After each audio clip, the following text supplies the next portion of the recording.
Hello dear students, आज के इस वीडियो लेक्चर में हम SY BCom SY BEF inter CA में जो चैप्टर है एमलगमेशन ऑफ फर्म्स उसका प्रैक्टिकल सम सॉल्व करने वाले हैं। तो इसका एक्सप्लेनेशन स्टार्ट करने से पहले मैं आप सभी से रिक्वेस्ट करूंगी कि अगर अभी तक आपने चैनल को सब्सक्राइब नहीं किया है तो चैनल को सब्सक्राइब कर बेल आइकन बटन पे प्रेस कीजिए ताकि आपको लेटेस्ट वीडियो के नोटिफिकेशंस मिलते रहे। वीडियो को लाइक करना एंड शेयर करना नहीं भूलना है। डियर स्टूडेंट्स, इससे जो प्रीवियस लेक्चर था एमलगमेशन ऑफ फर्म्स का मैंने लगाया था, उसमें पूरा थियोरेटिकल कॉन्सेप्ट एंड एमलगमेशन का मीनिंग क्या है, उसका ऑब्जेक्टिव्स क्या है, क्यों हमें फर्म्स को एमलगमेट किया जाता है and steps to prepare the practical sum to solve the practical sum and उसके जो जर्नल एंट्रीज है, क्या ट्रांजैक्शंस को क्या इफेक्ट्स देने हैं, वो सब मैंने इससे प्रीवियस लेक्चर में मैंने बताया था आप लोगों को। अगर आप लोगों ने वो लेक्चर नहीं देखा है तो ये सम सॉल्व करने से पहले उस लेक्चर को जरूर देखिएगा ताकि आपके जो कॉन्सेप्ट्स हैं वो क्लियर हो जाए कि मीनिंग क्या है, क्या क्या एडजस्ट करना है। वैसे ये जो चैप्टर है वो आप लोगों के लिए डिफिकल्ट नहीं होने वाला है बिकॉज आप लोगों ने ऑलरेडी 12th स्टैंडर्ड में डिसोल्यूशन ऑफ फॉर्म्स आपने जो है वो स्टडी किया था।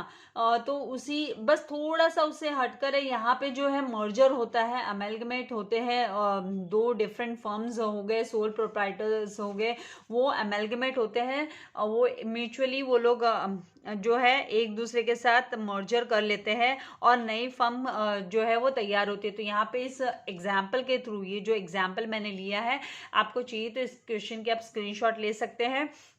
इसके थ्रू मैं आप लोगों को एक्सप्लेन करने वाली हूँ कि कैसे क्या स्टेप फॉलो करना है एंड परचेज कंसिडरेशन आपको कैसे तैयार करना है, स्टेप बाय स्टेप सब एक्सप्लेन करूंगी। वीडियो को लास्ट तक देखिएगा। I am definitely sure about it कि आपने अगर ये वीडियो लेक्चर देखा तो आपको जो जनरल कॉन्सेप्ट है एमलगमेट करने का फर्म्स का वो आराम से आ जाएगा, उसके स्टेप्स भी आपको समझ में आ जाएंगे। लेकिन वीडियो को लास्ट तक जरूर देखिएगा। तो यहाँ पर सबसे पहले हमें क्वेश्चन को देखना है कि भी क्वेश्चन में फर्म्स के बारे में दिया है, कौन से फर्म्स है एंड नई फर्म जो तैयार होने वाली है उसका नाम क्या है। तो यहाँ पे the balance sheet of Messrs of Orange and Messrs of Indigo as on 31 December 2022 का यहाँ पर बैलेंस शीट दिया हुआ है। तो लायबिलिटीज साइड में जैसे कि कैपिटल दिया हुआ है ए बी जो है पार्टनर वो ऑरेंज कंपनी के पार्टनर्स है एंड CD जो इंडिगो कंपनी के पार्टनर्स है। यहाँ पे उनके बैलेंसेस, कैपिटल बैलेंसेस दिए हुए हैं जो कि हम पार्टनर्स कैपिटल अकाउंट तैयार करेंगे, उसमें ये कैपिटल बैलेंसेस हम लोग एज अ ब्रॉड डाउन कर हम लिखेंगे। देन क्रेडिटर्स दिया हुआ है, बैंक ओवरड्राफ्ट दिया, आउटस्टैंडिंग एक्सपेंसेस दिए हुए। तो ये सब थर्ड पार्टी लायबिलिटीज हो गए। देन यहाँ पर एसेट्स जो है, एसेट्स के अंडर में हमें मशीनरी दिया है, प्रीमाइसेस दिया है ऑरेंज एंड इंडिगो का, देन फर्नीचर दिया हुआ है, सन्ड्री डेटर्स दिया है, स्टॉक दिया है, कैश एट बैंक दिया हुआ है, कैश एट बैंक बैलेंसेस। यहाँ पे जो एमलगमेशन में मैं आप लोगों को एक बात बता दूं कि सबसे ज़्यादा जो ध्यान रखने वाली बात है वो cash at bank and balances को लेकर है, जो हमें यहाँ पर ध्यान रखना है। अगर ये टेक ओवर नहीं किया जाता है तो इसका इफेक्ट कैसे दिखता है, और अगर टेक ओवर हो जाता है तो कैसे दिखाना है। तो ये आप 2-3 सम सॉल्व करने के बाद में आपको ये जो है कैश एट बैंक या कैश बैलेंसेस है उसको कैसे मेंटेन कर रखना है वो आप लोगों को अच्छे से समझ में आ जाने वाला है। नाउ यहाँ पर एक और बात ध्यान में रखनी है कि जो एसेट्स है, एसेट्स जो टेक ओवर करती है नई जो कंपनी फर्म जो है, कंपनी नहीं यहाँ पे फॉर्म होती है, यहाँ पे फर्म्स ही होते हैं। तो यहाँ पर जो नए फर्म जो है वो टेक ओवर करती है एसेट्स को, तो जितने एसेट्स टेक ओवर होते हैं वो तो हम रियलाइजेशन अकाउंट में हम ट्रांसफर की एंट्री दिखाते ही है। जो टेक ओवर नहीं करती है नई फर्म वो भी हमें रियलाइजेशन अकाउंट में ट्रांसफर की एंट्री दिखाना होता है।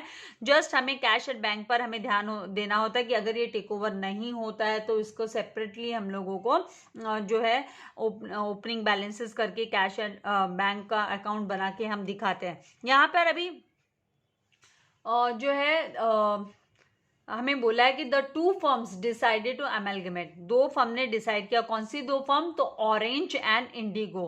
ठीक है, तो ऑरेंज एंड इंडिगो ने डिसीजन लिया कि भाई हमें अमेलगमेट करना है and form into majors of Rainbow जो है वो फर्म हमें तैयार करनी है। नई फर्म का नाम जो होगा वो रेनबो होगा with effect from 31 December 2022। Partners would share, यहाँ पे बोला है partners would share profits and losses equally. यहाँ पर प्रॉफिट शेयरिंग रेशियो जो है नए पार्टनर मतलब जो नए फर्म में जो पार्टनर्स होंगे उनका जो प्रॉफिट शेयरिंग रेशियो होगा वो इक्वल होगा, मतलब 1:1 का रेशियो रहने वाला है इनका between themselves. The following revaluations to be made of assets and liabilities, जो एसेट्स एंड लायबिलिटीज का जो नया वैल्यूज है वो यहाँ पर दिया हुआ है। तो यहाँ पे ये जो नए वैल्यूज दिए हुए रीवैल्यूड दिए हुए वैल्यूज मतलब ये टेक ओवर कर लिया है रेनबो ने। तो premises, machinery, furniture, data, stock, creditors, bank overdraft and outstanding expenses, तो ये सारे के सारे इनके नए जो वैल्यूज यहाँ पर दिए हुए हैं। तो नए वैल्यूज का यूज कहाँ पर होता है? नए वैल्यूज को हम परचेज कंसिडरेशन, मतलब जो पुराने फर्म्स के जो एसेट्स एंड लायबिलिटीज है जब टेक ओवर किया जाता है, और यहाँ पर हम नेट एसेट मेथड फॉलो करने वाले हैं। नेट एसेट मेथड के हिसाब से हम जो टोटल एसेट्स टेकन ओवर है उसमें से हम माइनस करेंगे total liabilities at agreed value जो लायबिलिटीज टेक ओवर हुई है, ठीक है। तो उसके अकॉर्डिंगली जो बैलेंस अमाउंट होगा नेट एसेट मेथड के हिसाब से हमें नेट वैल्यूज एसेट्स के मिल जाएंगे, वो परचेज कंसिडरेशन की वैल्यू होगी। तो ये सबके मैंने फॉर्मेट रेडी रखे, एक बार जस्ट हम लोग क्वेश्चन पे ध्यान दे ले कि भाई क्वेश्चन क्या दिया है, किस तरीके से दिया है। अभी इसकी भी आप स्क्रीनशॉट ले सकते हैं इतने पार्ट की ना। नेक्स्ट जो है यहाँ पर वो है in addition to the above, मतलब ये जो अबव जो इंफॉर्मेशन है उसके अलावा और भी हमें यहाँ पे जो है इंफॉर्मेशन दिए है कि इट वॉज डिसाइडेड, क्या डिसीजन लिया गया कि goodwill of Orange and Indigo, यहाँ पे ये इंडिगो का आई कैपिटल होना चाहिए था। Orange and Indigo were valued at ₹50,000 and ₹40,000, 50,000 पे एंड 40,000 पे इसकी गुडविल जो है ऑरेंज एंड इंडिगो की गुडविल का वैल्यूएशन हुआ। And it should be return of in the new form, और नए फॉर्म में इसको रिटर्न ऑफ की भी बात की। तो हमें ये परचेज कंसिडरेशन के टाइम पे ये वैल्यू हमें लेनी है, परचेज कंसिडरेशन के टाइम पे ये वैल्यू हम लेंगे। लेकिन जब रिटर्न ऑफ की बात आई है तो ये न्यू बैलेंस शीट में ये अपीयर नहीं होगा। It is not going to appear, it will not appear in the new balance sheet, does not appear, मतलब ये रिटर्न ऑफ हो जाएगा, नए बैलेंस शीट में ये अपीयर नहीं होने वाला है। Just for the purchase consideration हम इस वैल्यूज को लेने वाले हैं और नए बैलेंस शीट में इसको हम नहीं दिखाएंगे, गुडविल को हम नहीं दिखाएंगे, ठीक है। उसके बाद बोला कि capital of each partner is to be maintained at ₹40,000। Each partner का जो कैपिटल हर एक बंदे का 40,000 मेंटेन करना है बोला है। मतलब नए बैलेंस शीट में, न्यू बैलेंस शीट में जो कैपिटल बैलेंसेस आएगा पार्टनर्स का वो 40,000 हर एक बंदे का आने वाला है। यहाँ पे जो ABCD जो पार्टनर्स है उनका कैपिटल बैलेंस नए फर्म की बैलेंस शीट में 40,000 आएगा। ओपनिंग बैलेंस शीट जो होती है वो ओपनिंग बैलेंस शीट होती है।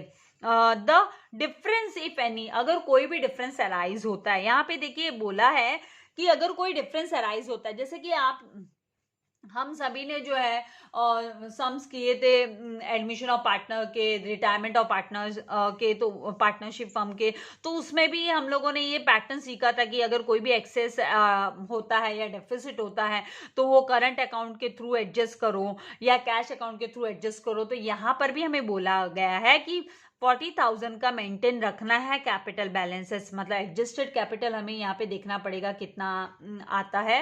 द डिफरेंस इफ एनी, कोई भी डिफरेंस है, अगर एक्सेस है तो वो करंट अकाउंट में क्रेडिट बैलेंस कर दिख जाएगा। अगर वो डेफिसिट है, अगर कम है मेंटेन करने के लिए पार्टनर्स का जो कैपिटल एडजस्टेड कैपिटल जब हम देखेंगे तो अगर वो कम है, लेस है, तो हमें ना करंट अकाउंट का डेबिट बैलेंस दिखेगा कि हम करंट अकाउंट के डेबिट बैलेंस कर उसको हम शो करने वाले हैं, ठीक है। Then you are required to show, अभी हमें पूछा क्या है, मेन क्वेश्चन में पूछा क्या है, तो you are required to show the opening account the accounts in the books of Messrs of Orange and Messrs of Indigo, मतलब हमने क्लोजिंग अकाउंट्स तैयार करने हैं ऑरेंज एंड इंडिगो के, and the opening balance sheet of the new firm, और नए firm की opening balance sheet हमें, नई फर्म यहाँ पे कौन होने वाली है, मेसर्स ऑफ रेनबो होने वाला है नई फर्म, तो उसका ओपनिंग बैलेंस शीट हमें तैयार करना है। तो सबसे पहले हमारा टास्क क्या होगा, ये जो हमें बैलेंसेस दिए हुए हैं यहाँ पर revalued amounts assets and liabilities के दिए हुए, ठीक है, तो ये रीवैल्यूड अमाउंट्स को हमें क्या करना है, इनके हेल्प से हमें परचेज कंसिडरेशन तैयार करना है, एंड इनकॉर्पोरेटेड वैल्यूज जो आफ्टर इनकॉर्पोरेट करना है हमें एसेट्स एंड लायबिलिटीज का, मतलब टोटल वैल्यूज हमें निकालनी है जो कि नए फर्म में बैलेंस शीट में दिखाई देने वाली है। तो सबसे पहले यहाँ पर मैंने फॉर्मेट रेडी रखा है, आप भी फॉर्मेट अपना जो है वो प्रिपेयर कर सकते हैं फटाफट वीडियो को पॉज करके, और नहीं तो फिर पूरा सम पहले एक बार समझिए, देखिए, और फिर उसके बाद फिर से है ना आप लोग क्या कीजिए, फिर से वीडियो को रीस्टार्ट करके और फिर कॉन्सेप्ट्स को समझिएगा, लिखते जाइएगा जो भी बोल रही हूं मैं। यहाँ पे net asset method, computation of purchase consideration through net asset method के थ्रू हम परचेज कंसिडरेशन जो है वो तैयार करने वाले हैं। रीवैल्यूड अमाउंट को 1 by 1 हमें यहाँ पर दिखा देना है। तो revalued amount, assets taken over, सबसे ये फॉर्मेट होगा परचेज कंसिडरेशन का, particulars, messrs of orange amount rupees, messrs of Indigo amount rupees, and Messrs of rainbow, ठीक है। तो ये जो परचेज कंसिडरेशन, आप इसको वर्किंग नोट का पार्ट करके भी नहीं बोल सकते, क्योंकि जब तक आप ये कैलकुलेट नहीं करोगे तो आपको परचेज कंसिडरेशन की वैल्यू मिलने वाली नहीं है, तो ये आपको तैयार तो करना ही पड़ेगा, ठीक है। तो यहाँ पर सबसे पहले एसेट्स टेकन ओवर, ए जो पार्ट होगा हम लिखेंगे एसेट्स टेकन ओवर, कौन टेक ओवर करता है, नई जो फर्म है बन रही है, यहाँ पे रेनबो नई फर्म है, वो टेक ओवर करेगी एट अग्रीड वैल्यू बोलो चाहे रीवैल्यूड बोलो, agreed values, at agreed values, चलो मैं लिख देती हूँ, अग्रीड वैल्यूज पे वो टेक ओवर करेगी। तो यहाँ पर कौन कौन से एसेट्स टेक ओवर की बात आई है, premises, machinery, furniture, data, stock and cash at bank. यहाँ पे बोला नहीं है तो इसका मतलब टेक ओवर नहीं किया, ऐसा नहीं है, कैश एट बैंक हमें यहाँ से लेना है, कैश एट बैंक, ठीक है, कैश एट बैंक को भी लेना है, इनकी कोई रीवैल्यूड अमाउंट नहीं होगी, ये जो एक्चुअल बैलेंसेस है वो अभी यहाँ पर आ जाएंगे। Then creditors, bank overdraft and outstanding expenses take over किया है, ठीक है। तो यहाँ पर सबसे पहले हम लिखेंगे प्रीमाइसेस, नए वैल्यू जो है ऑरेंज की प्रीमाइसेस के दिए 50,000 एंड इंडिगो के 45,000, इनका टोटल ले लेंगे, इमीडिएटली लिख दो भले, 95,000 जो है वो रेनबो में चला जाएगा, मतलब ये जो प्रीमाइसेस है वो रेनबो में टोटल अमाउंट, इनकॉर्पोरेटेड अमाउंट्स जो ये है एक साथ लाने पे मर्जर हुआ तो 95,000 का प्रीमाइसेस हो गया, ठीक है। देन मशीनरी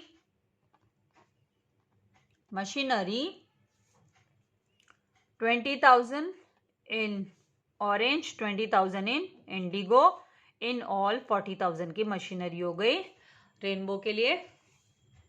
ये नए फर्म का वैल्यू हम यहाँ पे टोटल में ले लेंगे। बहुत सारे जो टीचर्स है वो नहीं बताते टोटल का यहाँ पर, लेकिन बेटर है कि आप टोटल का कॉलम बनाना तो काफ़ी इजी हो जाता है। फिर आप लोगों को अगर जर्नल एंट्रीज भी पूछते हैं तो incorporating assets and liabilities of old firm की फटाफट आप है ना नए फर्म में जर्नल एंट्री दिखा सकते हैं, आपको प्रॉब्लम नहीं होती है ज़्यादा। तो नाउ मशीनरी हो गया। देन नेक्स्ट जो है यहाँ पर दिया फर्नीचर। ये सारी इन्फो आपको क्वेश्चन में इस तरीके से दी होगी, ठीक है। तो यहाँ पे फर्नीचर का 12,000 एंड 10,000, 22,000। नेक्स्ट है डेटर्स। डेटर्स में यहाँ पे कोई आरडीडी वगैरह का कैलकुलेशन नहीं है। अगर आरडीडी होता तो ये ग्रॉस पे ही हम डेटर्स यहाँ पे लेते हैं और आरडीडी को जो है हम लायबिलिटीज के यहाँ पर लेकर माइनस करते हैं, ठीक है। तो ग्रॉस वैल्यू को ही हम लिखते हैं। तो यहाँ पे डेटर्स, क्योंकि ये सारी वैल्यूज हमें ले जानी होती है बैलेंस शीट में, जब हमें बैलेंस शीट पूछा जाता है। तो डेटर्स का 30,000 जो है वो ऑरेंज का है, इंडिगो का 15,000, इन ऑल 45,000 हो गया। देन स्टॉक, जब तक आपको बोलेंगे नहीं कि एसेट ये वाला एसेट नहीं टेक ओवर किया, तब तक आप है ना सारे कंसिडर करते जाओगे। आपको इन्फॉर्म नहीं देंगे तो आप कंसिडर करना है कि भाई वो टेक ओवर कर लिया है। Now stock 30,000 and 22,000, 30,000, 22,000, in all 52,000, ठीक है। फिर कैश एट बैंक, इसकी रीवैल्यूड वैल्यू नहीं दी है, मतलब आपको बैलेंस शीट से ही यहाँ पे बोला नहीं कि कैश वाला नहीं लिया है, टेक ओवर नहीं किया है, तो मतलब टेक ओवर किया है। तो बैलेंस शीट में जो दिया है, यहाँ पर बैलेंस शीट में जो दिया है 12,000 एंड 4,000 हमें ले लेना है। 12,000, 4,000, इन ऑल जो है 16,000 दोनों फर्म का मिलाकर हो गया। रेनबो के पास 16,000 मर्जर पर कैश एट बैंक हो गया। देन यहाँ पर ये जो गुडविल जो रेज हुआ है, गुडविल का वैल्यूएशन हुआ 50,000 एंड 40,000 का, मतलब गुडविल पहले तो रेज हुआ, तो गुडविल बाद में ये रिटर्न ऑफ होने वाला है, तो इस पे भी हमें ध्यान रखना है। रिटर्न ऑफ करने बोला है, मतलब ये बैलेंस शीट में नहीं दिखाई देगा। एंड आप चाहिए तो इमीडिएटली यहाँ पे ये बाद में रिटर्न ऑफ होगा करके आप है ना यहाँ पे मेंशन कर रख सकते हो, ताकि आप एरर ना करो जब आप नई बैलेंस शीट बनाओगे, ओपनिंग बैलेंस शीट, तो उसमें गुडविल को ना लिखो, आपके माइंड में एकदम फिट रहे कि भाई ये गुडविल आपको उधर लिखना नहीं है। तो 50,000 एंड 40,000 इन ऑल हो गया 90,000 का गुडविल, ठीक है। ये आपको लिखना नहीं है, बैलेंस शीट में नहीं लिखना है, राइट ऑफ करना है हमें। टोटल करेंगे, फटाफट कैलसी लेके टोटल कर लेना। अभी मैं आपको टोटलिंग करते हुए नहीं दिखा रही हूँ, आपको क्या कैलसी लेके टोटल कर लेना है। आप सभी के पास कैलसी अभी आप यूज़ करना जानते भी होंगे, तो आपका ज़्यादा टाइम ना लूँ करके टोटल नहीं कर रही हूँ मैं, कैलसी पे नहीं कर रही हूँ, फटाफट आप टोटल करके लेंगे। Total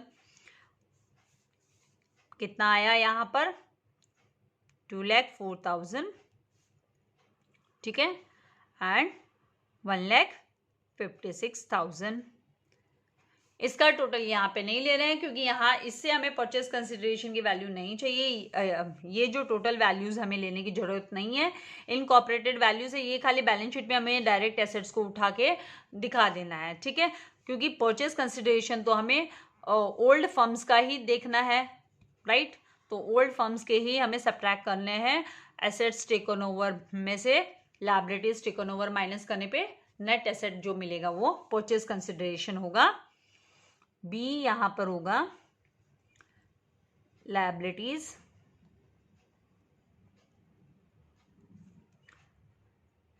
taken over at agreed values, ठीक है। वी लिख देती हूँ वैल्यूज के लिए। तो सबसे पहले हमारे पास क्या है, क्रेडिटर्स। क्रेडिटर्स का जो रीवैल्यूड अमाउंट है, कभी कभी ये क्रेडिटर्स पे ऑफ करने बोल देते हैं, तो हम लोग कैश एट बैंक उसमें से पे ऑफ कर देते हैं, या कभी कभी ये टेक ओवर कर लेता है कोई ना कोई पार्टनर। तो यहाँ पे 30,000, उसी तरीके से एसेट्स भी टेक ओवर करते हैं, and 45,000 creditors, 30,000 and 45,000 in all. जो क्रेडिटर्स का वैल्यू है वो आ गया 75,000 का क्रेडिटर्स नए फर्म में, ठीक है। नाउ यहां पर दिया बैंक ओवरड्राफ्ट। बैंक ओवरड्राफ्ट ये भी रीपे नहीं हुआ है, रीपे करने बोला होता तो रीपे हो जाता। ओवरड्राफ्ट 32,000 का रीवैल्यूड अमाउंट, और नए बैलेंस शीट में 32,000 जाएगा, ओपनिंग बैलेंस शीट जो नए फर्म की बैलेंस शीट है उसमें। देन उसके बाद में दिया आउटस्टैंडिंग एक्सपेंसेस। तो आउटस्टैंडिंग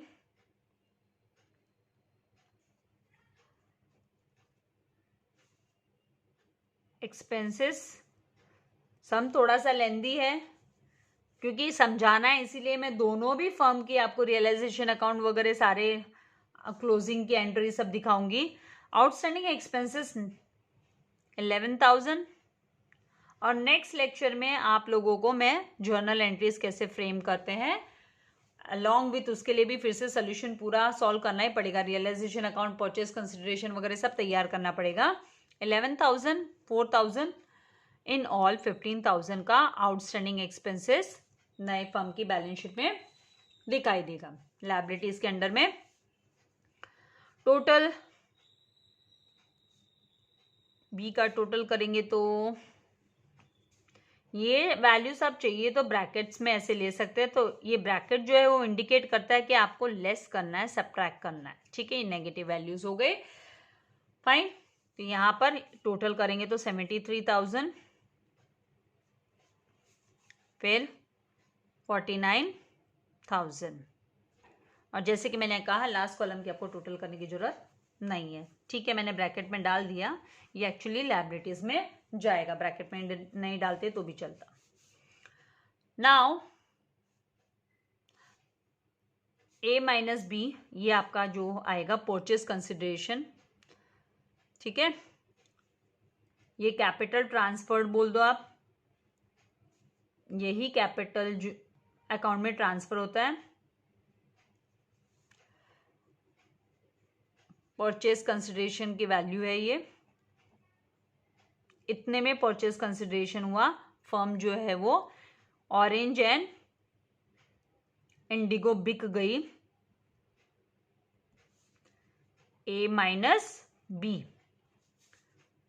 तो यहां पर ए माइनस बी जो है वो 2,04,000 माइनस 73,000 करने पे 1,31,000 एंड 1,56,000 माइनस 49,000 करने पे 1,07,000।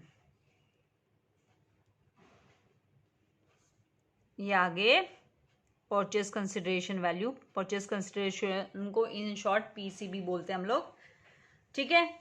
अब इतना हो जाने के बाद अभी हम क्या करेंगे, फटाफट पहले हम यहाँ पे कैपिटल एडजस्टमेंट के लिए भी मैंने सारे फॉर्मेट्स मैंने तैयार रखे हैं। इस तरीके से आप फॉर्मेट तैयार कर सकते हैं। अभी इन द बुक्स ऑफ ऑरेंज, सबसे पहले ऑरेंज की बुक में रियलाइजेशन अकाउंट का फॉर्मेट आपको तैयार करना है। रियलाइजेशन अकाउंट जिसमें हम ट्रांसफर करेंगे एसेट्स एंड लायबिलिटीज एंड उसके बाद में परचेज कंसिडरेशन कितने में हुआ वो वैल्यूज, अगर कुछ टेकन ओवर किया है तो ये रियलाइजेशन अकाउंट किस लिए बनाते हैं हम, टू नो द रियलाइजेशन के टाइम पर प्रॉफिट कितने का हुआ, लॉस कितने का हुआ, वो पता करने के लिए realisation account. Then partners capital account in the books of Orange and then Messrs of Rainbow, new firm account.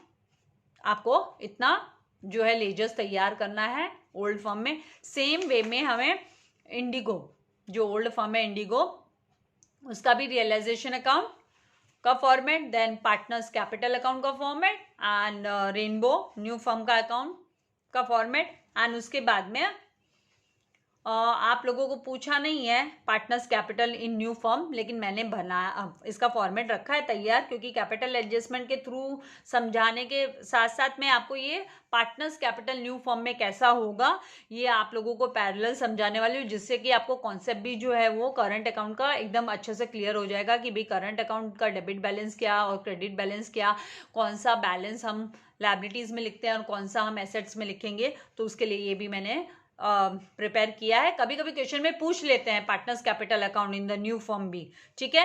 And then after amalgamation जो ओपनिंग बैलेंस शीट, इसको हम ओपनिंग बैलेंस शीट भी बोलते हैं, ओपनिंग बैलेंस शीट जो बनेगी वो उसका फॉर्मेट मैंने तैयार रखा है, ठीक है। तो अभी फटाफट क्या करना है, ऑरेंज कंपनी जो है उसमें कितना क्या क्या रियलाइजेशन अकाउंट में आएगा। तो एसेट्स टेकन ओवर तो आएगा ही आएगा, नॉट टेकन ओवर भी आता है। तो यहां पर तो सारे के सारे एसेट्स टेकन ओवर है, यहां पे हम लिख देंगे टू, और ये कौन सी वाली वैल्यूज वाले आएंगे भाई, ये जो बैलेंस शीट में वैल्यूज दी है ना हमें, ये बैलेंस शीट में जो वैल्यूज दी है, यहाँ पे कोई पार्टनर ने टेक ओवर किया नहीं एसेट, और कोई भी ऐसा एसेट नहीं है जो नई फर्म लेकर नहीं गई है। पहले हम सिंपल सम कर रहे हैं, एकदम सिंपल। पार्टनर्स भी कभी कभी टेक ओवर करते हैं, लेकिन ये वाला सम पहले हम आसान सम, जो हमें जनरल कॉन्सेप्ट है वो समझ में आ जाए। तो ये सारे के सारे machinery, premises, furniture, sundry debtor, stock, cash at bank, फटाफट रियलाइजेशन अकाउंट में ऑरेंज के हम ट्रांसफर कर लेते हैं। ट्रांसफर की एंट्री बोलते हैं इसको, ट्रांसफर कर लेते हैं सन्ड्री एसेट्स को एट बुक वैल्यू। इन्हें जो बैलेंस शीट में दिखाई दे रहा है ओल्ड बैलेंस शीट में, उसको बुक वैल्यू बोलते हैं। क्या बोलते हैं? Book value. तो टू सन्ड्री एसेट्स ट्रांसफर की एंट्री है book value, B stands for book value पे हम ले रहे हैं मशीनरी। मैंने दो कॉलम नहीं बनाया, तो आप अंदर जस्ट यहाँ पर वैल्यूज को लिख लो, फिर बाद में एग्रीगेट टोटल हम बाहर ले लेंगे 23,000 का। ठीक है, मशीनरी हो गया 23,000 का, आपको वैल्यू दिख जाए इसीलिए थोड़ा सा सेट कर देती हूँ machinery. Then premises 45,000, then furniture 20,000। ये चैप्टर आसान है, डिफिकल्ट नहीं है, जस्ट खाली आपको प्रैक्टिस करनी है। 3-4 सम कर लोगे तो आपको कॉन्सेप्ट समझ में आ जाएगा। 40,000 stock, 30,000 and cash at bank 12,000। ठीक है, इन ऑल जो टोटल होगा इसका कितना हो जाएगा? 1,70,000, जो यहाँ पर दिया, क्योंकि सारे के सारे हमें पहले ट्रांसफर कर लेना है। 1,70,000 हो गया।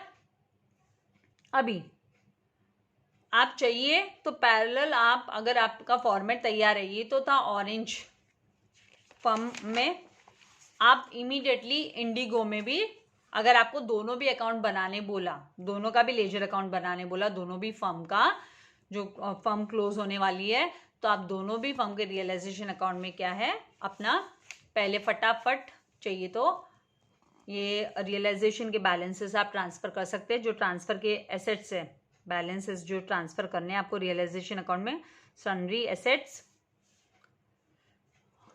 इंडिगो की क्या क्या है, तो मशीनरी वही सब सेम, अमाउंट अलग है, 25,000 का मशीनरी है भाई। प्रीमाइसेस कितने का है, तो प्रीमाइसेस 40,000, देन फर्नीचर 15,000 का फर्नीचर। ठीक है, उसके बाद में सन्ड्री डेटर्स, ग्रॉस वैल्यू ही लेंगे, यहाँ पे वैसे भी आरडीडी वगैरह दिया भी नहीं है। 20,000। ध्यान से वैल्यूज को लेना है, क्योंकि एक एरर, छोटा सा भी एरर है ना, वो आपके आंसर को, रियलाइजेशन में जो प्रॉफिट एंड लॉस जो होने वाला है उसको चेंज कर सकता है। इसीलिए आपको केयरफुली वैल्यूज जो है वो ट्रांसफर के टाइम पे लिखनी है। 23,000 एंड ये सारे बैलेंसेस हम कहाँ से ले रहे हैं? ओल्ड जो बैलेंस शीट दी है, कंबाइंड बैलेंस शीट जो दी है कंसोलिडेटेड दोनों फर्म की, वहीं से। कैश एट बैंक जो है इसका 4,000। इन ऑल टोटल करेंगे तो कितना है, यहाँ पर दिया है, यही टोटल ले लेंगे, क्योंकि सारे वैल्यूज हमने लिए तो ज़्यादा हमें मेहनत करने की जरूरत नहीं है, कैलकुलेटर पे कैलकुलेट करने की जरूरत नहीं है। सेम अमाउंट 1,27,000 आ गया। फाइन। अभी क्या करना है, अभी फटाफट लायबिलिटीज पे मूव करेंगे कि भाई लायबिलिटीज के साथ क्या हो रहा है, कौन कौन से लायबिलिटीज टेकन ओवर है। तो हमें क्या करना है, रियलाइजेशन अकाउंट के डेबिट साइड में, हाँ ये बात तो बताना भूल गए मैं साहब, मैंने सोचा आप लोग ने 11th 12th और आपने FY BCom एंड बैफ वगैरह में आपने कर लिया है कि भाई जो एसेट्स, जो वैल्यू है एसेट्स की, वो डेबिट बैलेंसेस होते हैं, वो डेबिट होता है, डेबिट है एसेट्स मतलब डेबिट बैलेंसेस हुआ। तो एसेट्स जो है हमें रियलाइजेशन अकाउंट के ट्रांसफर की एंट्री है, तो रियलाइजेशन अकाउंट के डेबिट साइड में हमें दिखाने एसेट्स को, सारे ऑल द ट्रांसफर के एसेट जो हम ट्रांसफर करते हैं वो। ठीक है, एंड लायबिलिटीज जब आप ट्रांसफर कर रहे हो रियलाइजेशन अकाउंट में तो आप क्रेडिट साइड में उन्हें ट्रांसफर करोगे क्योंकि लायबिलिटीज के जो बैलेंसेस होते हैं वो क्रेडिट बैलेंसेस होते हैं। वो क्या होते हैं? क्रेडिट बैलेंसेस होते हैं। तो लायबिलिटीज को हम यहाँ पर बाय सन्ड्री लायबिलिटीज और बुक वैल्यू हमें लेनी है। BV stands for book value, ठीक है। तो बुक वैल्यू पे अभी हम लेंगे क्रेडिटर्स हमें कितना दिया है, creditors 30,000, bank overdraft 35 and outstanding expenses जो दिया है वो 15,000। तो फटाफट यहाँ पर क्रेडिटर्स इधर ही इनसाइड में वैल्यूज लिख लो 30,000, बैंक ओवरड्राफ्ट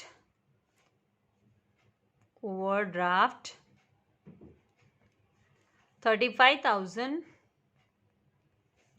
then outstanding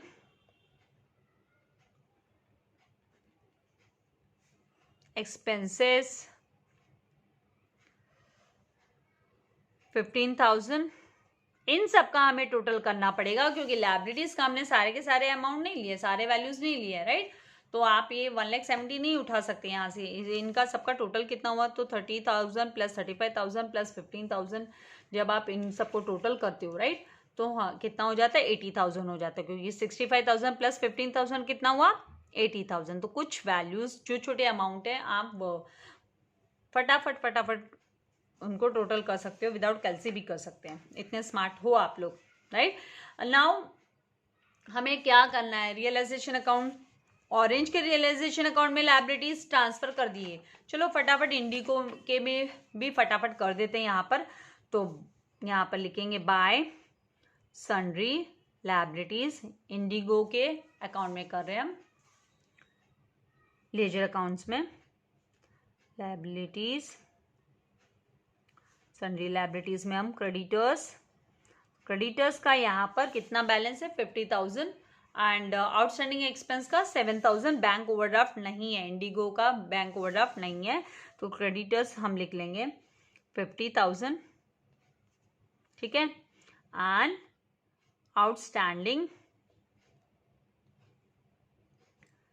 भी फटाफट हो जाने वाला है सम। थोड़ा ध्यान देना है ताकि आपको कॉन्सेप्ट क्लियर हो जाए और सम को सॉल्व भी जरूर करना है। 57,000 मुझे पता है थोड़ी सी प्रॉब्लम होती है,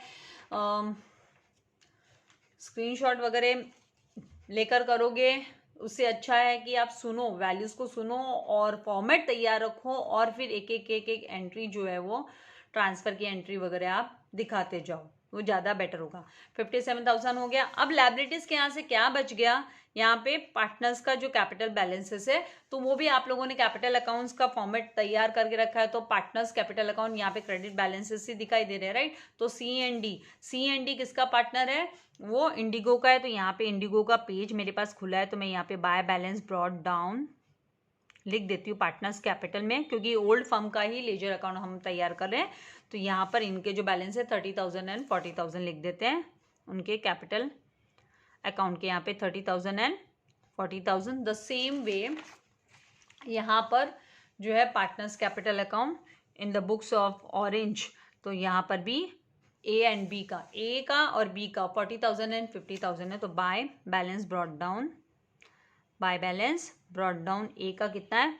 40,000 और B का कितना है? तो B का 50,000। आपको एक फेवर करना है कि मैं इतना एफर्ट्स ले रही हूँ, स्टूडेंट्स को फ़ायदा मिले, ज़्यादा से ज़्यादा बच्चों को बेनिफिट मिले, उसके लिए मैं इतना एफर्ट्स ले रही हूँ। टाइम निकाल के एडजस्ट करके मुझे लेक्चर्स जो है वो डालने पड़ रहे हैं। अच्छा लगता है कि मेरे अगर कॉन्सेप्ट समझाने पे मेरे बच्चों के कॉन्सेप्ट्स क्लियर होते हैं, उनको सम सॉल्व करने आते हैं, तो मुझे भी अच्छा लगता है, अच्छा रिस्पांस मिलता है तो और अच्छा लगता है। आप लोगों को क्या करना है? ज़्यादा से ज़्यादा फ्रेंड्स के साथ शेयर करना है ताकि क्या है कि ज़्यादा से ज़्यादा बच्चे इसका बेनिफिट ले सके, उनके कॉन्सेप्ट्स भी क्लियर हो सके। तो यहाँ पर अभी ये जो बैलेंस शीट का काम है हमने कर दिया। ओल्ड बैलेंस शीट के जो बैलेंसेस वगैरह थे हमें उठाने थे, उठा लिए हमने, दिखा दिए जहाँ दिखाने थे, ट्रांसफर करने थे, कर दिए। अब आते हैं नेक्स्ट स्टेप क्या होगा। पहला स्टेप था आपने एसेट्स एंड लायबिलिटीज को जो है वो ट्रांसफर कर दिया रियलाइजेशन अकाउंट में। एसेट्स के डेबिट बैलेंस होते हैं, इसीलिए हमने रियलाइजेशन अकाउंट के डेबिट साइड में ट्रांसफर किया। लायबिलिटीज क्रेडिट बैलेंसेस होते हैं, इसीलिए हमने रियलाइजेशन अकाउंट के क्रेडिट साइड में ट्रांसफर कर दिया लायबिलिटीज को। अब क्या करना है, परचेज कंसिडरेशन। जो परचेज कंसिडरेशन तैयार हुआ, राइट, यहाँ पे जो वैल्यूज हमें मिली है 1,31,000 एंड 1,07,000, ये उनके रियलाइजेशन अकाउंट में इनकी जो एंट्री बनती है परचेज कंसिडरेशन की, इनके रियलाइजेशन अकाउंट में हमें ये ट्रांसफर करना है। और एक जो दूसरा इफेक्ट ये जाएगा वो, मतलब इसका जो जर्नल एंट्री होगा परचेज कंसिडरेशन का, वो क्या होगा, रियलाइजेशन अकाउंट डेबिट टू, यहाँ पर जो एंट्री आने वाली है Messrs of Rainbow account debit, sorry, Messrs of Rainbow account debit to realisation account कर जर्नल एंट्री होती है। मेजर्स ऑफ क्या एंट्री होती है, अभी यहाँ पे न्यू फर्म अकाउंट में आपको इसकी जर्नल एंट्री बता रही हूँ। जर्नल एंट्री परचेज कंसिडरेशन की, journal entry of purchase consideration, ताकि कॉन्सेप्ट आपका अच्छा क्लियर हो। New firm account debit, new firm account debit to realisation account debit, to realisation account, और यहाँ पर जो वैल्यू आती है वो परचेज कंसिडरेशन की जो वैल्यू होती है वो हम लिखते हैं, ठीक है। तो यहाँ पर ये 1,31,000 है, वो हमें किसके यहाँ पे लिखना है, ऑरेंज के रियलाइजेशन अकाउंट में। ऑरेंज के रियलाइजेशन अकाउंट में हम नाम क्या लिखेंगे, हम यहाँ पे लिखेंगे बाय, और नई फर्म का नाम क्या है, यहाँ पर नई फर्म का नाम हमें दिया हुआ है रेनबो, रेनबो, राइट, तो हम लिखेंगे बाय रेनबो अकाउंट। ये परचेज कंसिडरेशन पीसी मतलब परचेज कंसिडरेशन वाली वैल्यू है, तो 1,31,000 है, लिख देंगे। और यहां पर ऑरेंज के इन the books of measures of orange जो है हमने रेनबो का बनाया, तो रेनबो का अकाउंट भी तैयार किया उसकी बुक में, तो रेनबो के अकाउंट में यहां पर टू रियलाइजेशन आ जाएगा, टू रियलाइजेशन, ये परचेज कंसिडरेशन की वैल्यू है। बेच दिया बिजनेस, तभी तो रियलाइज्ड होना मतलब एनकैश करके ले लेना। बेच दिया है फर्म को, ऑरेंज ने अपनी फर्म, ए और बी जो पार्टनर है, पार्टनर ए एंड बी ने अपनी फर्म, ऑरेंज जो उनकी फर्म है उसको बेच दिया रेनबो को, तो रियलाइजेशन के थ्रू ही हम दिखाएंगे। नेट एसेट मेथड है, अभी रियलाइजेशन के थ्रू हम रियलाइजेशन अकाउंट में क्रेडिट साइड में इनकम जो होती है वो क्रेडिट साइड में दिखाया जाता है। Realisation account is nothing but nominal account, right, तो नॉमिनल अकाउंट के, नॉमिनल अकाउंट जो नॉमिनल लेजर अकाउंट होता है उसके क्रेडिट साइड में हम इनकम दिखाते हैं, तो यहाँ पर हम इनकम, ये ऊपर तो ट्रांसफर की एंट्री है, आप ट्रांसफर की एंट्री को इनकम कर मत बोलो, या एसेट यहाँ पर दिख रहा है डेबिट साइड में, तो ये तो ट्रांसफर की एंट्री है, इसको सेल कर दिया हमने बिजनेस को, तो इसके क्रेडिट साइड में रियलाइजेशन अकाउंट के रेनबो अकाउंट हमने नए फर्म का अकाउंट कर हमने लिखा 1,31,000 रिकॉर्ड किया, एंड नए फर्म का जो अकाउंट बना है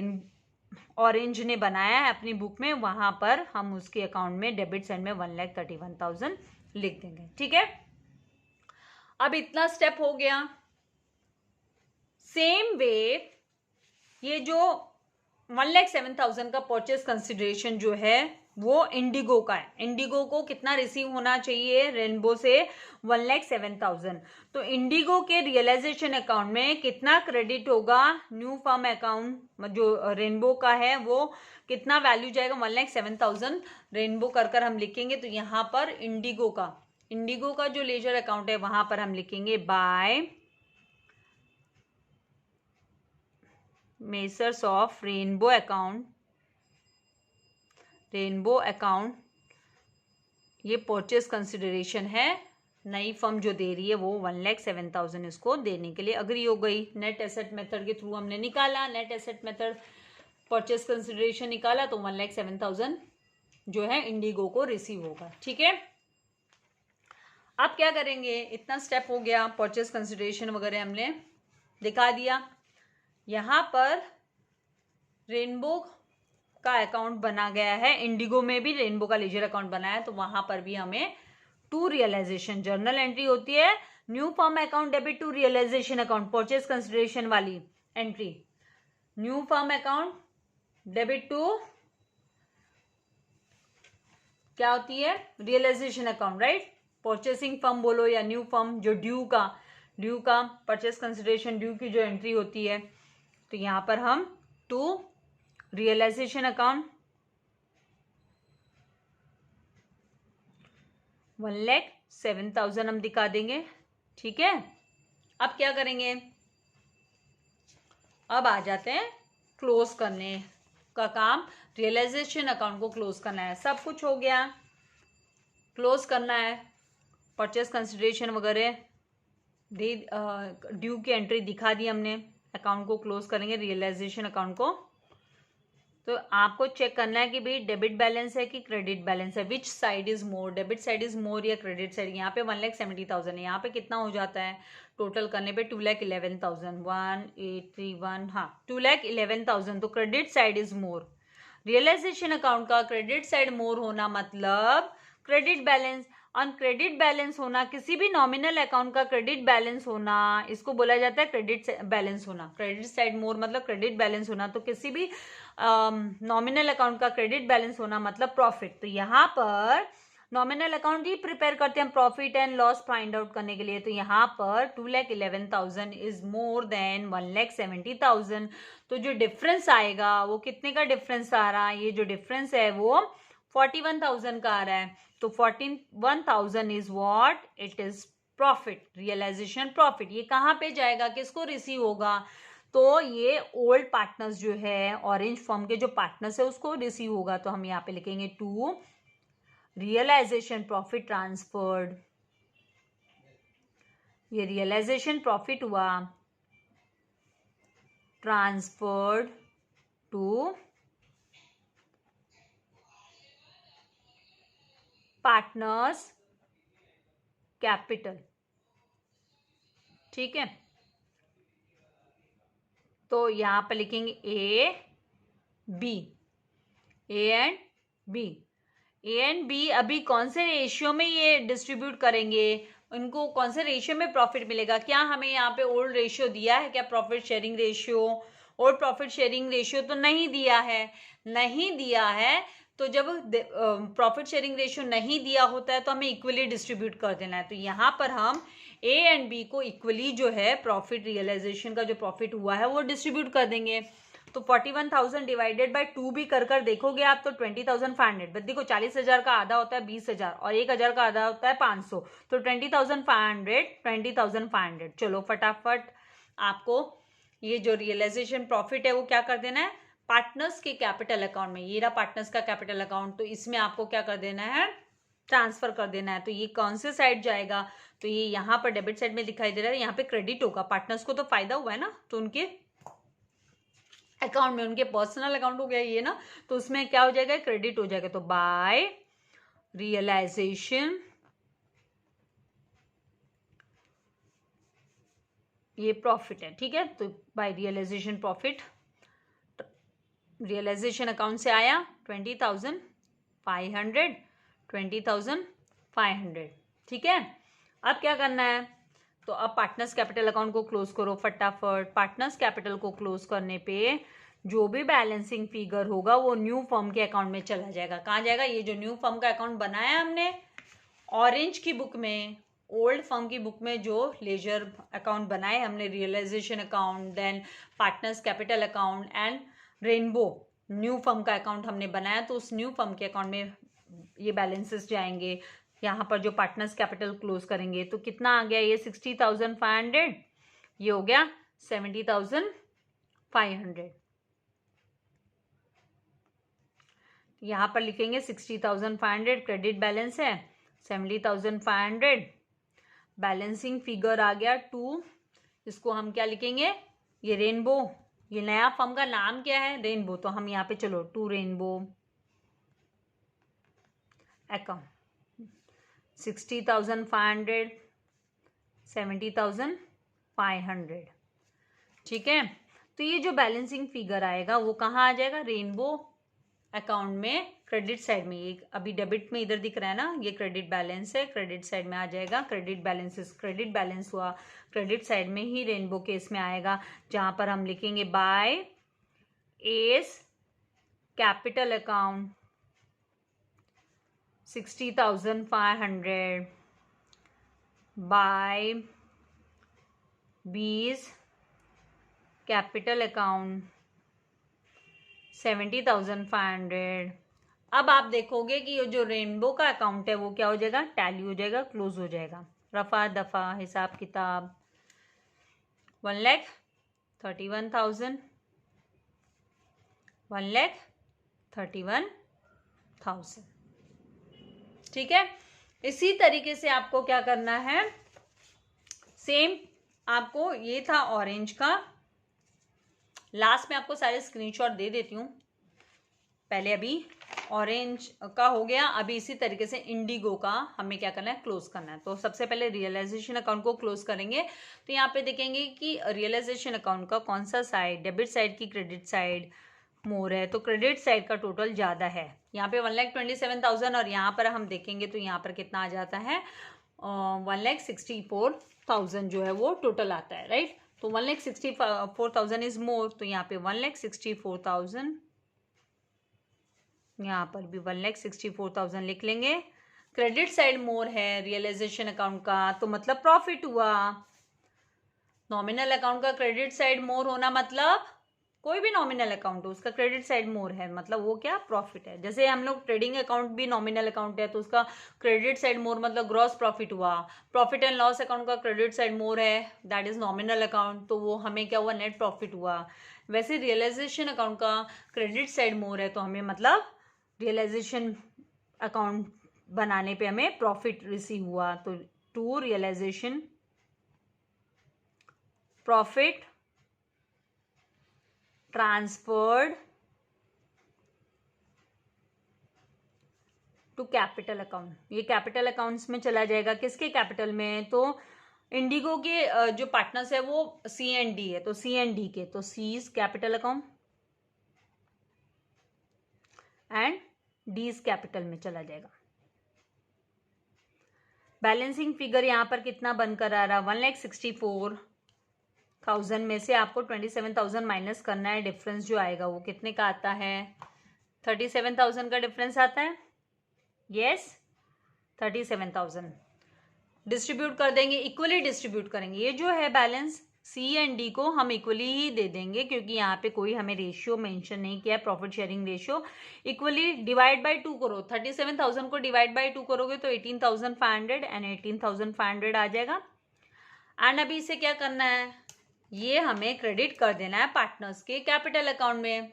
यहाँ पर C&D का कैपिटल अकाउंट है हमारे पास, उसके क्रेडिट साइड में हम लिख देंगे by realisation account, and this is what, this is profit, this is nothing but profit. ये प्रॉफिट है, कितना है, 18,500 18,500 टोटल करेंगे तो कितना हो जाएगा, 48,500 C का एंड 58,500 D का।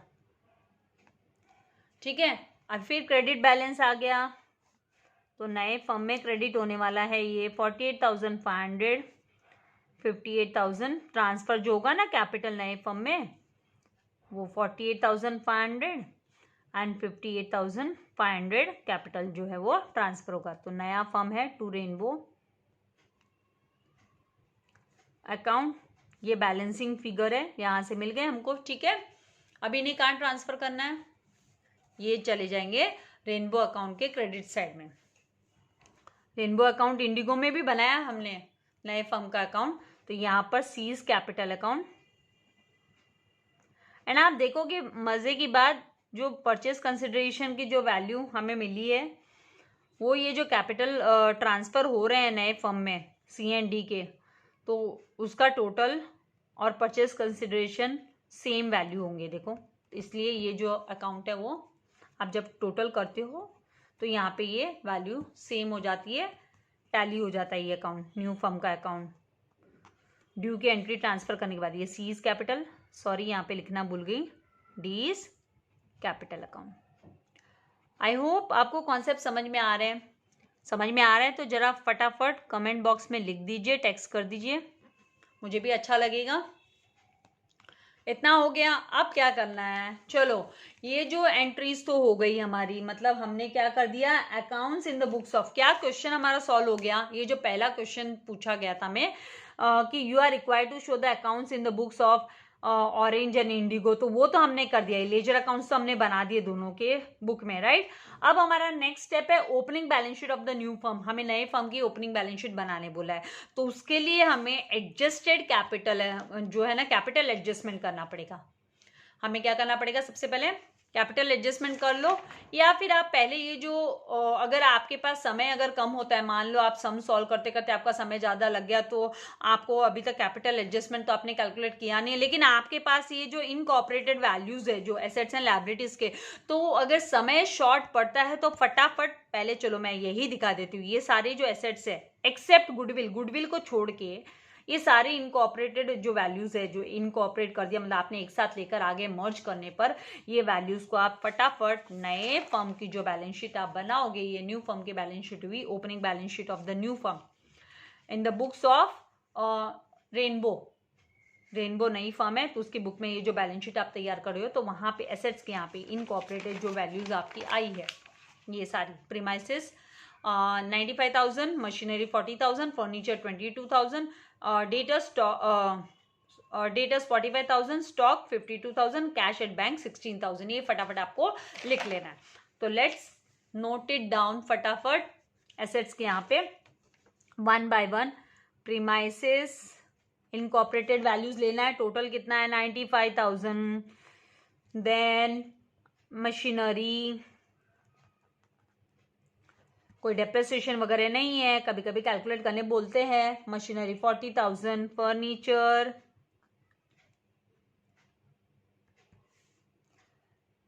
फर्नीचर जो है वो 22,000, इनकॉर्पोरेटेड वैल्यूज ले रही हूं मैं, टोटल वैल्यूज, डेटर्स टोटल कितना है टुगेदर, फटाफट ले लिया, डेटर्स आ गया 45,000, स्टॉक 52,000,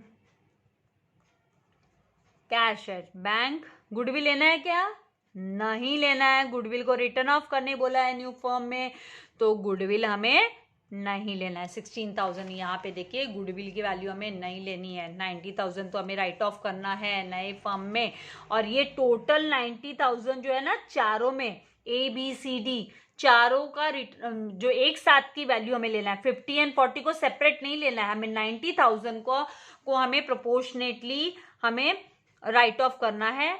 ABCD के कैपिटल अकाउंट के डेबिट साइड में हम लोग दिखाते हैं, कैपिटल अकाउंट के डेबिट साइड में, और अगर हम वर्किंग नोट करते हैं तो वर्किंग नोट में हम माइनस करते हैं, कैपिटल में से लेस करते हैं, गुडविल अकाउंट, गुडविल की जो रिटर्न ऑफ वैल्यू है वो लेस करते हैं, ठीक है।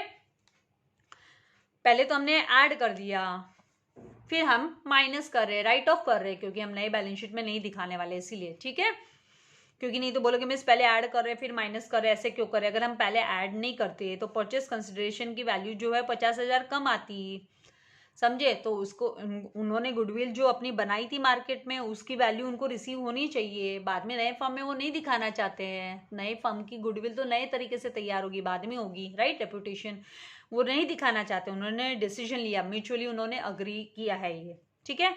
इसी तरीके से ये जो creditors, bank overdraft and outstanding expenses का इनकॉर्पोरेटेड वैल्यूज जो है ना, ये 75,000, 32,000 एंड 15,000 हमें लायबिलिटीज के यहाँ पे दिखा देना है। तो यहाँ पर नई बैलेंस शीट में लायबिलिटीज के यहाँ पे कैपिटल की पहले हेडिंग दे दूं मैं, कैपिटल आएगा ना ABCD, पार्टनर्स वही है ABCD, क्रेडिटर्स की जो नई वैल्यू है वो 75,000, टोटल वैल्यू मतलब बैंक ओवरड्राफ्ट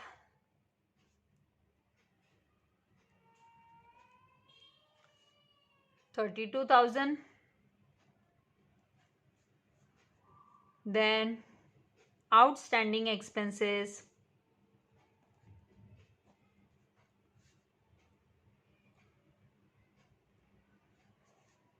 15,000, ठीक है।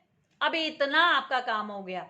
अब यहां तक सम होने के बाद में अब आया थोड़ा सा ये कैपिटल बैलेंसेस, आप यहाँ पे जो बैलेंसिंग फिगर बनकर आए वो नहीं लिख सकते, ये तो नए फर्म में ट्रांसफर हो रहे हैं, लेकिन हमें एडजस्ट भी करना। नए फर्म में तो हमें कैपिटल, ये कैपिटल आप लिख सकते हो, यस, क्वेश्चन में आपको इंस्ट्रक्शन दिया तो उस हिसाब से ये इतना काम और कर सकते हो आप, लेकिन आपकी बैलेंस शीट टैली नहीं होगी जब तक आप ये जो एडजस्टमेंट आपको करने बोला कि capital of each partner is maintained at ₹40,000, तो ये तो आप यहाँ पे 40,000 40,000 40,000 ईच पार्टनर का चलो लिख दोगे, यहाँ ये भी टेंशन नहीं है।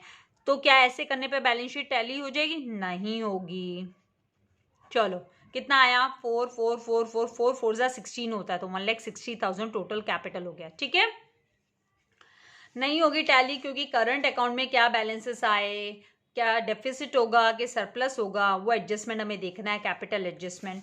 मैंने एक तो है ना यहाँ पर नए फर्म में पार्टनर्स कैपिटल अकाउंट बनाया, न्यू फर्म का में कैपिटल अकाउंट, पार्टनर्स का कैपिटल अकाउंट, जिसमें है ना आपको क्या करना है, ये थोड़ा सा है ना आपको समझने के लिए आसान हो जाएगा, इसीलिए वो वर्किंग नोट भी मैं दिखाऊंगी एज अ वर्किंग नोट ये। और अगर आपको वर्किंग नोट नहीं करना है, आपको डायरेक्ट पार्टनर्स कैपिटल कर ऐसे कर दिखाकर करना है, अगर आपको कैपिटल एडजस्टमेंट का वर्किंग नोट नहीं पूछा तो आप इस तरीके से भी जा सकते हो कि पार्टनर्स कैपिटल अकाउंट बनाओ नए फर्म में। ABCD 4 पार्टनर हो गए नए फर्म के।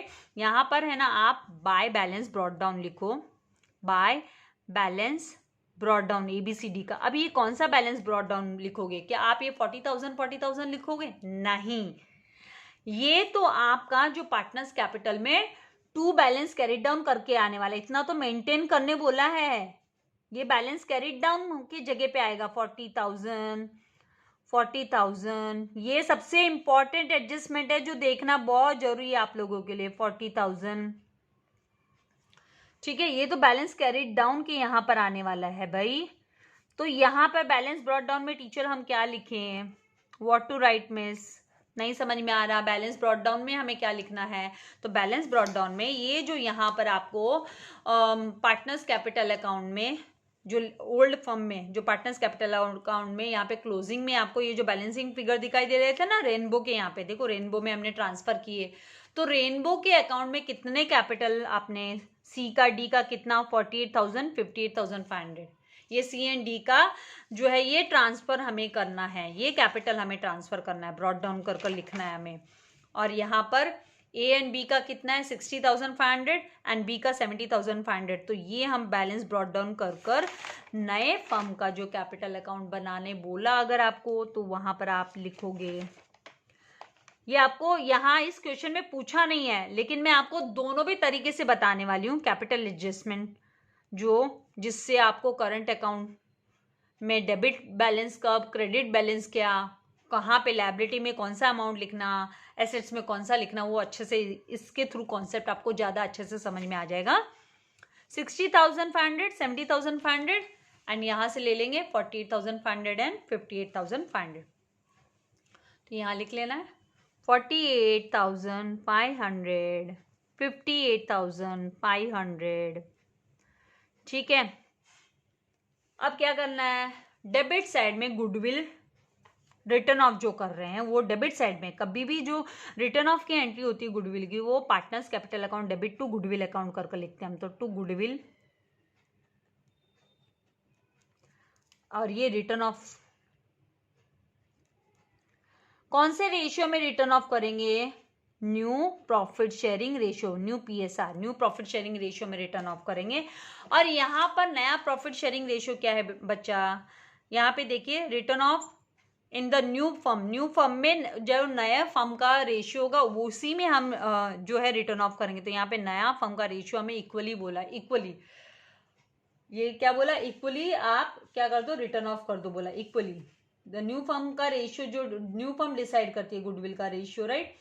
तो न्यू फर्म का रिटर्न ऑफ करने के लिए गुडविल का रेशियो जो होगा वो नए फर्म का रेशियो लेंगे इक्वली। तो कितना टोटल गुडविल है, गुडविल टोटल कितना है वो लेना। आप कभी भी ये 50,000 को 25,000 दे दिया, ए एंड बी को 25,000 और सी एंड डी को 20,000 दे दिया, ऐसा कभी भी नहीं करना, नेवर डू दैट। आपको टोटल गुडविल कितना है फर्म का टोटल गुडविल 90 है, अभी नई फर्म का टोटल गुडविल कितना है, 90 है, उसको राइट ऑफ करना है। तो इसको राइट ऑफ करेंगे हम इक्वली, तो इसको डिवाइड बाय हम 4 कर देंगे, डिवाइड बाय 4 करने पे जो वैल्यू आएगी रिटर्न ऑफ करने के लिए वो है 22,500। तो ए के यहाँ पे 22,500, बी के यहाँ पे भी 22,500 लिखेंगे, सी के यहाँ पे भी 22,500 एंड डी के यहाँ पे भी 22,500।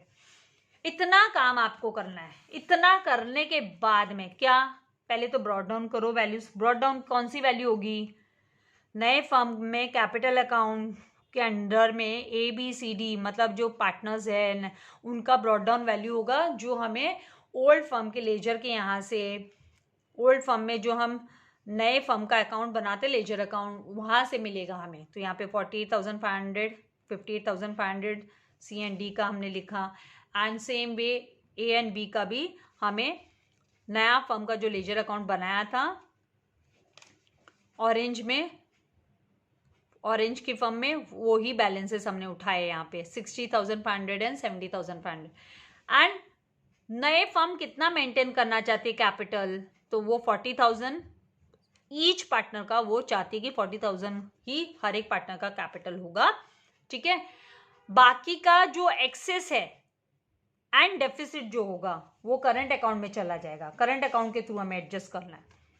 तो एक्सेस कैसे पता चलेगा, तो आपको टोटल करके देखना है। ए का जरा टोटल अमाउंट देखो, यहाँ पे 22,500 प्लस 40,000 62,500 होता है, और यहाँ पे कितना है क्रेडिट साइड में 60,500 है, तो मतलब 62,500 इज मोर। तो ये डेबिट बैलेंस हुआ, क्या हुआ, ये डेबिट साइड में है, डेबिट साइड में 62,500 है और क्रेडिट साइड में 60,500 है, राइट। तो ये डेबिट बैलेंस हुआ। कौन सा बैलेंस हुआ, डेबिट बैलेंस। ये बैलेंसिंग फिगर आया 2,500 and this is called debit balance, ये बाय करंट अकाउंट, इसे बोला जाता है डेबिट बैलेंस, क्योंकि डेबिट साइड इज मोर, तो डेबिट बैलेंस है। तो आपको एसेट्स के अंडर में, तो आप इस करंट अकाउंट की वैल्यू को कहां पर दिखाओगे, करंट अकाउंट जो बैलेंसिंग फिगर है 2,500, ये कहां आएगा, तो ये जो आप ओपनिंग बैलेंस शीट बनाओगे उसमें एसेट्स के अंडर में आप, एसेट्स के अंडर में आप इस करंट अकाउंट को दिखाने वाले हो। करंट अकाउंट, करंट अकाउंट एकदम इंपॉर्टेंट है ये करंट अकाउंट। यहाँ पे मैं पर्पसली लिख रही हूँ, डेबिट बैलेंस जो है वो एसेट्स के अंडर में आते हैं। कैपिटल अकाउंट का डेबिट बैलेंस, कैपिटल का डेबिट मोर है, डेबिट साइड इज मोर, तो मतलब ये डेफिसिट हुआ 2,500 का, it is deficit, it is nothing but deficit. तो ये जो है वो 2,500 ए का, ठीक है, एज करंट अकाउंट है 2,500, डेबिट बैलेंस हमें एसेट्स के अंडर में लिखेंगे। अभी इसी तरीके से हम दूसरे का भी चेक करेंगे। तो यहाँ पे बी का आप देखोगे तो 70,500 क्रेडिट साइड इज मोर, क्योंकि डेबिट साइड में तो इसका कितना है 62,500, तो 70,500 ज़्यादा है, तो 70,500 आप टोटल के यहाँ पर लिखोगे और यहाँ पर बैलेंसिंग फिगर बनकर आएगा, क्योंकि 22,500 प्लस 40,000 62,500 होता है, माइनस 70,500 किया तो 2 करंट अकाउंट, और ये जो करंट अकाउंट है ये क्रेडिट बैलेंस है, क्रेडिट बैलेंस है, तो ये सरप्लस है। ये क्या है, सरप्लस है, फायदा है भाई, बी फायदे में है, फायदे बी का जो बैलेंस है वो सरप्लस बैलेंस है। तो 70,500 माइनस 62,000 जब ये आप 500 करोगे, कितना 62,500 जब करोगे तो वैल्यू जो आएगा वो 8,000 बैलेंसिंग फिगर। एंड ये 8,000 आपको लायबिलिटीज के अंडर में दिखाना है, फर्म की लायबिलिटी है, ये इसका सरप्लस है 8,000, दिस इज सरप्लस क्योंकि क्रेडिट बैलेंस है। तो यहाँ पर आप current account 20 current account 20 current account और ये क्रेडिट बैलेंस है भाई, कैपिटल अकाउंट में क्रेडिट बैलेंस है तो इसीलिए 8,000 लायबिलिटीज के अंडर में आएगा। फर्म की तो लायबिलिटी हो गई ना, फर्म की तो लायबिलिटी हो गई, ये एक्सेस है, बी का एक्सेस था इसीलिए ये लायबिलिटीज के अंडर में आ गया, ए का डेफिसिट था इसीलिए एसेट्स के अंडर में आ गया करंट अकाउंट का। नाउ करंट के थ्रू एडजस्ट करे इसीलिए। नाउ यहाँ पर आप देखोगे कि सी का टोटल जो है वो कितना आ रहा है 48,500 क्रेडिट साइड, लेकिन डेबिट साइड जो है वो 62,500 आ रहा है, 62,500 डेबिट साइड। तो ये जो 62,500 डेबिट साइड आ रहा है वो आपको क्या करना है, वो आपको यहाँ टोटल के यहाँ पे भी 62,500 लिख देना है सी के यहाँ पे, और जो बैलेंसिंग फिगर आएगा यहाँ पर, जो बैलेंसिंग फिगर आएगा वो 14,000 आ जाएगा। 62,500 माइनस 48,500 करेंगे तो कितना 14,000 बैलेंसिंग फिगर। ये डेबिट बैलेंस हुआ सी का। तो यहाँ पर एसेट्स के अंडर में सीज करंट अकाउंट जो आएगा, सीज करंट, ये सब टोटल बाद में हम आउटर में ले लेंगे, 14,000 यहाँ पर लिख लेंगे। इसके बाद डी का देखेंगे टोटल, तो यहाँ पे आप देखोगे कि 62,500 debit side is more, credit side में 58,500 है, तो 62,500 एंड यहाँ टोटल के यहाँ पे भी 62,500 लिखेंगे। डेबिट साइड ज़्यादा है इसीलिए यहाँ पे बैलेंस बनकर आया, डिफरेंस आया। डेबिट साइड हैवी है, हैवी बैलेंस हो गया, यहाँ पे शॉर्टेज हो गई, शॉर्टफॉल हो गया, मतलब डेफिसिट हो गया। तो कितना 4,000 का डेफिसिट, ये एज अ करंट अकाउंट हमें एडजस्ट करना है, इसीलिए एसेट्स के यहाँ पर हम डी का करंट अकाउंट का जो बैलेंस है वो 4,000 डेफिसिट हमें दिखा देना है। वर्किंग नोट भी इसके दिखाऊंगी, मतलब आपको ये तो जो था वो पार्टनर्स कैपिटल अकाउंट हमने नए फॉर्म में बनाया, उसके थ्रू आपको और अच्छा समझाने के लिए कि देखो ये इस तरीके से तीनों बैलेंसिंग फिगर जो है ना, वो डेबिट साइड मोर होने की वजह से बैलेंसिंग फिगर क्रेडिट साइड में दिखाई दे रहा है, डेबिट साइड हैवी होने की वजह से ये तीनों। तो इसका मतलब ये डेफिसिट है, क्या है ये डेफिसिट है। तो ये डेफिसिट को हम कहाँ पर दिखाएंगे, एसेट्स के अंडर में दिखाएंगे, ए बी सी का डेफिसिट, एंड इसका जो टोटल करेंगे तो 20,500 आ जाएगा। तो यहाँ पर हम 20,500 आउटर में लिख देंगे, ठीक है। और यहाँ पर 8,000। अब आप देखोगे तो आपकी जो बैलेंस शीट है वो टैली हो जाएगी, ये सम हो गया, बैलेंस शीट टैली हो जाएगी, टोटल कर देखोगे तो 2,90,000 आएगा। 2 लाख ओपनिंग बैलेंस शीट 2,90,000 आ जाएगा। इसका मैं आपको कैपिटल एडजस्टमेंट का वर्किंग नोट भी दिखाती हूँ, उसके बाद आपको स्क्रीनशॉट लेने के लिए देती हूँ। तो ये वर्किंग नोट के थ्रू भी देखो ये बैलेंसिंग फिगर्स कैसे बनकर आएंगे वो दिखाती हूँ मैं आपको। तो यहाँ पे मैंने फॉर्मेट यहाँ पर बनाया कैपिटल एडजस्टमेंट के लिए।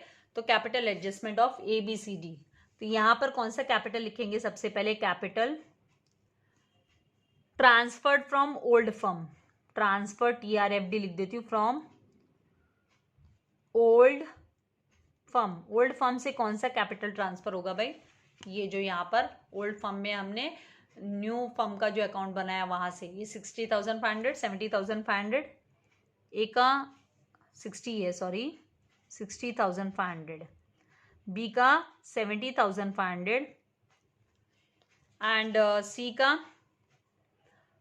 48,500 है, एंड डी का, ये मैं एक्स्ट्रा दिखा रही हूँ आपको फिर से। अगर आपको पार्टनर्स कैपिटल अकाउंट नहीं बनाना है और फटाफट ऐसे कैलकुलेट करना है, वो कॉन्सेप्ट क्लियर करने के लिए पार्टनर्स कैपिटल बनाए। कभी कभी पार्टनर्स कैपिटल अकाउंट नए फॉर्म में बनाने बोलते हैं, तब आप उस तरीके से कर लोगे। और अगर पार्टनर्स कैपिटल अकाउंट आपको नहीं बनाने बोला नए फर्म में, तो फिर आप कैपिटल एडजस्टमेंट इस तरीके से भी आप फाइंड आउट कर सकते हो, सरप्लस एंड डेफिसिट जो कि आपको करंट अकाउंट में दिखाना है, ठीक है। ये कैपिटल ट्रांसफर हुआ। अब हमें क्या करना है, लेस गुडविल। अभी आप क्या करोगे, less goodwill return of, goodwill return of की एंट्री, न्यू रेशियो लोगे, और टोटल गुडविल अमाउंट जो है वो यहाँ पर जो टोटल है 90,000, टोटल फर्म का जो टोटल गुडविल है वो 90,000 डिवाइड बाय, रेशियो भी इक्वल रेशियो में है, तो 90,000 डिवाइड बाय 4 करोगे तो 22,500 माइनस करना है इसलिए ब्रैकेट में 22,500 एंड 22,500। अब आपको मिलेगा एडजस्टेड कैपिटल। क्या मिलेगा, एडजस्टेड कैपिटल। इस कैपिटल को हम बोलेंगे एडजस्टेड कैपिटल। तो यहाँ आ गया माइनस करने पे 38,000, ठीक है, 48,000, 26,000, 36,000। रिक्वायर्ड कैपिटल कितना है, मतलब फर्म कितना चाहती है, नई फर्म कि सबका कैपिटल कितना होना चाहिए, तो 40-40 हजार बोला required capital in new firm. In new firm, नए फर्म में रिक्वायर्ड कैपिटल जो है वो 40-40 हजार बोला है।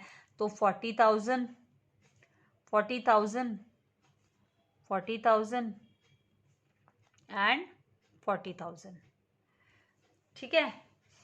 तो ये जो है, ये जो बैलेंसेस है ये क्रेडिट बैलेंसेस है, और ये डेबिट साइड में हमें दिखाई देते हैं। डेबिट साइड में हम 2 कर लिखते हैं ना, ऐसे 2 डेबिट साइड में यहाँ पे, तो इसीलिए यहाँ पे DR कर लिख रही हूँ मैं, ठीक है। तो अब आप देखोगे डेबिट का बैलेंस ज्यादा है कि क्रेडिट का, ये डेबिट साइड में 40,000 हम लिखते हैं ना, तो डेबिट साइड का बैलेंस जो ज्यादा है, तो यहाँ पर 2,000 का डेफिसिट आया। कितने का डेफिसिट आया, 2,000 का डेफिसिट आया। ए के यहाँ पर 2,000 का डेफिसिट, ये डेबिट ज्यादा दिख रहा है यहाँ पे 2,000। यहाँ पर देखेंगे तो 8,000, ये तो प्लस वाला वैल्यू है, ये क्रेडिट है, क्रेडिट का ज्यादा है। तो मतलब ये हम कहाँ पर लिखते हैं, जो क्रेडिट का होगा, मतलब आपका adjusted capital is more, required is 40,000, तो एडजस्टेड मोर है, रिक्वायर्ड इज 40,000, तो ये क्रेडिट बैलेंस करंट अकाउंट कर हम लायबिलिटीज के अंडर में दिखाते हैं, ये लायबिलिटीज में दिखाएंगे, ठीक है। यहाँ भी आपने जो रिक्वायर्ड कैपिटल माइनस किया, तो ये लेस करना है, लेस रिक्वायर्ड कैपिटल करने पे, चलो इनको भी ब्रैकेट्स में डालते हैं, माइनस करने पे कितना आ जाएगा 14,000, तो ये डेबिट का हुआ, ये भी डेबिट का हुआ, और ये यहाँ पर 4,000, ये भी डेबिट का हुआ। तो ये जो तीनों के तीनों वैल्यू है, जो आपको रिक्वायर्ड कैपिटल कम पड़ रहा है, आपका एडजस्टेड कैपिटल जो है वो इतना ही आ रहा है, आपको रिक्वायर्ड है, तो डेफिसिट अराइज हुआ यहाँ। ये जो डेबिट वाली है ना, इनको बोलते हैं डेफिसिट अराइज हो रहा है, ये डेफिसिट हुआ। What is this is deficit, ये डेफिसिट है, तो इन्हें एसेट्स के अंडर में दिखाएंगे। कैपिटल डेफिसिट हुआ ये, तो करंट में एडजस्ट कर रहे हैं, तो एसेट्स के अंडर में दिखा देंगे हम लोग। और ये जो है ये सरप्लस है, ये सरप्लस है, तो ये हमें दिखाना का है, इसको बोलते हैं सरप्लस या डेफिसिट। जो भी होता है कैपिटल अकाउंट का एडजस्ट करने पे, वो ट्रांसफर करना है, ट्रांसफर टू करंट अकाउंट, ठीक है। तो आई होप आपको ये जो कॉन्सेप्ट है वो समझ में आया। अगर नहीं, आपको अभी भी कंफ्यूजन लग रहा है, तो कमेंट बॉक्स में टेक्स्ट करके लिखिएगा। तो नेक्स्ट सम जब हम सॉल्व करेंगे तो एक बार फिर से मैं आपको अलग तरीके से डिटेल में आपको समझाने की कोशिश करूंगी। अभी आप लोग क्या कीजिए, फटाफट स्क्रीनशॉट ले लीजिए, एंड वीडियो को लाइक करना एंड शेयर करना नहीं भूलना है। शेयरिंग इज केयरिंग, ये तो शेयर करोगे तो मुझे भी अच्छा लगेगा, ज़्यादा से ज़्यादा बच्चों को बेनिफिट मिलेगा, इसका व्यू होंगे तो मुझे भी पता चलेगा कि हाँ बच्चे देख रहे हैं, तो मुझे भी मोटिवेशन मिलेगा कि चलो टाइम एडजस्ट करके बच्चों लोगों के लिए वीडियो जो है वो मैं अपलोड करती जाऊँ, ताकि उनको फ़ायदा हो, एग्ज़ाम में उनको जो है केटी ना लगे, ठीक है। ये ऑरेंज कंपनी का फर्म, सॉरी कंपनी नहीं होती वैसे, ऑरेंज का realisation account, partners capital, then Rainbow का account in the books of Orange, then in the books of Indigo realisation account, then partners capital account and नए firm का account, फिर ये in the books of Rainbow नए firm के account में partners capital account. जैसे कि मैंने कहा कैपिटल एडजस्टमेंट के बजाय आप ये भी प्रिपेयर कर अगर आपको वहाँ पे ज़्यादा कन्फ्यूजन लगता है तो ये प्रिपेयर कर भी आप वैल्यूज निकाल सकते हो, ठीक है। ये नए फर्म का आफ्टर अमेलगमेशन का जो है बैलेंस शीट, वीडियो को लाइक करना, शेयर करना नहीं भूलना है। Thank you very much. God bless you all dear students.